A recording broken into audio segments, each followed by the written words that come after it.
What's up? In this video, I'm going to show you how you can force restart and reboot your Apple iPhone 16 Pro Max. Let's go.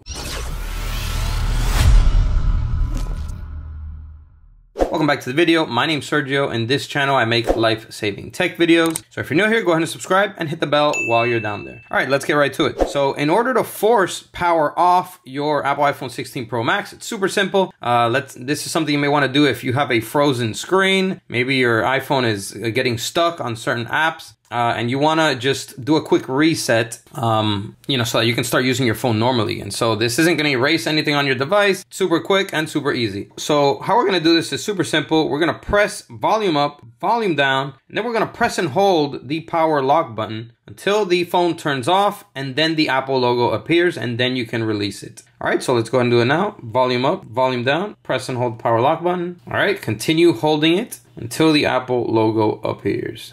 Okay, and then you can let go and the iPhone will complete the reboot process. And there you go, the phone has booted up. Okay, so hopefully now it will be unfrozen since we just did a quick reset so that you can continue using your iPhone 16 Pro Max normally again. So go ahead and hit that like button if this video helped you. Comment down below and let me know. And if you want an epic custom wooden phone case for your phone like these, check out the links down below in the description. And that's all for this video. I'll catch you in the next one. Peace.